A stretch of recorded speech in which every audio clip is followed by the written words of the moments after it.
جب بھی اللہ کی زمین پہ کسی انسان نے تکبر کیا، ظلم کیا، تو اللہ نے اسے نشان عبرت بنا دیا۔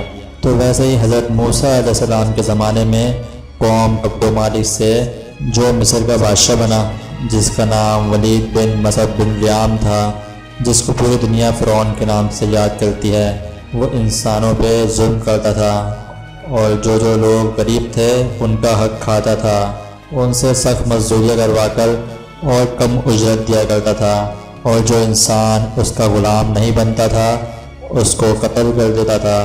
تبھی اللہ نے اپنے نبی حضرت موسیٰ علیہ السلام کو حکم دیا کہ اے موسیٰ، فرعون تک میرا پیغام پہنچاؤ کہ وہ انسانوں پر ظلم نہ کرے، ورنہ اللہ کا عذاب ان کو لے ڈوبے گا۔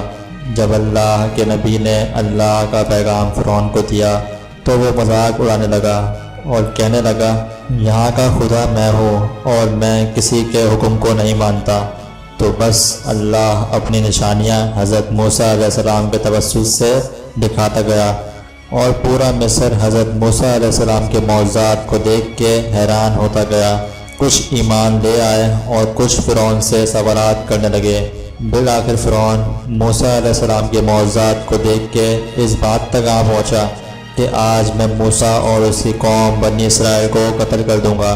اللہ نے اپنے نبی موسیٰ علیہ السلام تک پیغام پہنچایا کہ اے موسیٰ، رات کو اپنی قوم کو لے کے اس شہر سے نکل جا۔ تو یوں حضرت موسیٰ علیہ السلام اپنی قوم بنی اسرائیل کو لے کے وہاں سے جانے لگے۔ اس بات کا علم جب فرعون کو ہوا تو وہ غضبناک ہو کر کہنے لگا کہ کچھ بھی ہو جائے میں موسیٰ اور اس کے ساتھیوں کو قتل کر کے ہی چھوڑوں گا۔ وہ اپنے جاہ و جلال کے ساتھ بنی اسرائیل کو ڈھونڈنے لگا۔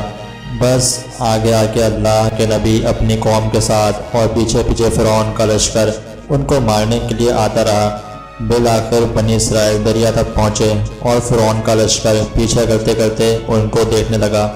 جب بنی اسرائیل نے فرعون کے لشکر کو دیکھا تو حضرت موسیٰ سے کہنے لگے کہ اے موسیٰ، تو نے ہمیں کہاں پھنسا دیا ہے؟ اب پیچھے ہمیں فرعون کا لشکر مارنا چاہتا ہے اور آگے یہ دریا ہے۔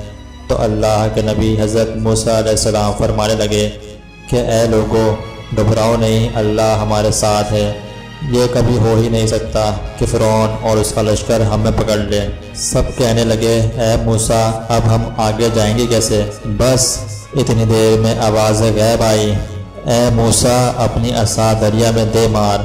تو بس جیسے ہی موسیٰ علیہ السلام نے اپنی عصا دریا میں دے ماری تو آدھا پانی اس طرف آدھا پانی اس طرف، اللہ نے بیچ میں رستے کو واضح کر دیا۔ تو بنی اسرائیل کے کچھ قبائل کے لوگ کہنے لگے کہ اے موسیٰ، ہم آپس میں بنتے نہیں، اپنے خدا کو کہیں کہ ہمارے لیے الگ الگ راستے بنائیں۔ اللہ کے نبی موسیٰ علیہ السلام نے اس دریا میں 12 جگہوں پر اپنی عصا ماری اور وہ 12 الگ الگ راستے بن گئے، اور وہ 12 قبائل الگ الگ ہو کر دریائے نیل سے جانے لگے۔ جیسے ہی یہ منظر فرعون اور اس کے لشکر نے دیکھا تو وہ بھی ان رستوں پر حضرت موسیٰ اور ان کی قوم کے پیچھے آ گئے۔ جیسے ہی موسیٰ علیہ السلام بنی اسرائیل کے ساتھ دریا کے اس طرف پہنچے اور دریا کے بیچوں بیچ فرعون اور اس کا لشکر موجود تھا، تو اللہ نے پانی کو پھر سے حکم دیا، اب ویسا ہو جا جیسا پہلے تھا۔